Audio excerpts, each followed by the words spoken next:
অন্তর্বর্তীকালীন সরকার আবু সাইদের রক্তের উপর ক্ষমতা এসেছে, অন্তর্বর্তীকালীন সরকার মুগ্ধর রক্তের উপর ক্ষমতা এসেছে, কিন্তু আমরা দেখেছি তারা ক্ষমতা এসে যত কমিশন গঠন করেছে সব জায়গায় ইসলামপন্থী মুসলমানদেরকে তারা বঞ্চিত করেছে।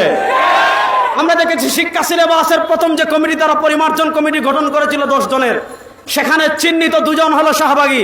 আমরা প্রতিবাদ করেছিলাম, তারা আমাদেরকে একটা আইওয়াস করেছিলেন 2 জনের নাম বহিষ্কার করে, কিন্তু আমরা পরবর্তীতে 40 জনের যে বড় কমিটি দেখেছি, সেই কমিটিতে আমরা দেখেছি ইসলাম শিক্ষা বই পরিমার্জন এবং সংস্কারের জন্য যে 3 জন লোককে দায়িত্ব দেওয়া হয়েছে, এই 3 জনের একজন হলো আবু সাইদ খান যে হাদিস অস্বীকারী, আরেকজন হলো মডারেট, আরেকজন মুসলমানদের প্রতিনিধিত্ব করে না।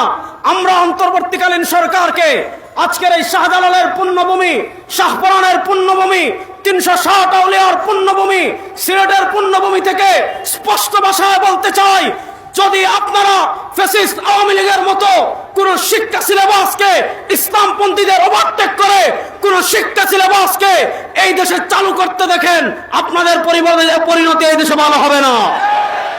আমরা পরিষ্কার ভাষায় আজকের এই সমাবেশ থেকে 1 নম্বর দাবি করছি, আবু সাইদ খান সহ যতজন নাস্তিক, কামরুল হাসান মামুন, সামিনা লুৎফা সহ যতজন নাস্তিক রয়েছে সব নাস্তিকদেরকে এই কমিটি থেকে বাদ দিতে হবে।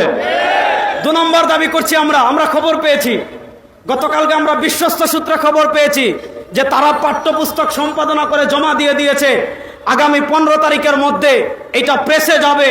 আমরা আজকে এই সিলেটের পুণ্যভূমি থেকে পরিষ্কার ভাষায় আরেকটা দাবি জানাচ্ছি, এই নাস্তিক মুরতাদ বেঈমানরা যে বইগুলো সম্পাদনা করেছে ওই বইগুলো প্রেসে ওঠার আগে ধর্ম মন্ত্রণালয়ের মাননীয় উপদেষ্টা ডক্টর আফম খালিদের মাধ্যমে সব বই সম্পাদনা করাতে হবে।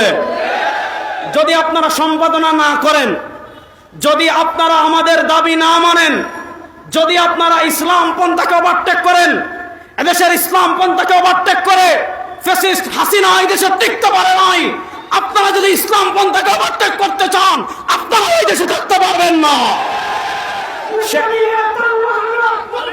আমি শেষ কথা বলে শেষ করছি, 1 মিনিট শাখা চরমনায় বক্তব্য রাখবেন, আমি শেষ কথা বলে শেষ করছি।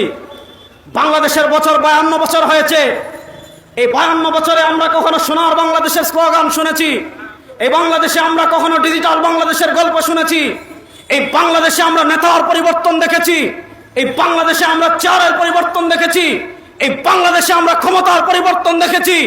52 বছরে আমাদের ভাগ্যের পরিবর্তন হয় নাই। এবার সময় এসেছে শুধু নেতার পরিবর্তন না, নীতির পরিবর্তন হবে।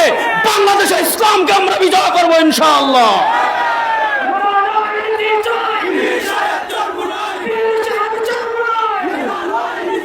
সুতরাং আগামীর বাংলাদেশ ইসলামের বাংলাদেশ হোক, আগামীর বাংলাদেশের সব সেক্টরে কোরআন প্রতিষ্ঠা হোক, ইসলাম প্রতিষ্ঠা হোক, এটা আমরা চাই কি চাই না? এটা আমরা চাই কি চাই না? সুতরাং ইসলামের মিশন নিয়ে, ইসলামের দাওয়া নিয়ে, ইসলামের সৌন্দর্য নিয়ে আমরা বাংলার ঘরে ঘরে এই সংবাদ পৌঁছে দিব, সব নেতার দেখা শেষ, সব মার্কার দেখা শেষ, এবার ইসলামের বাংলাদেশ। আসসালামু আলাইকুম।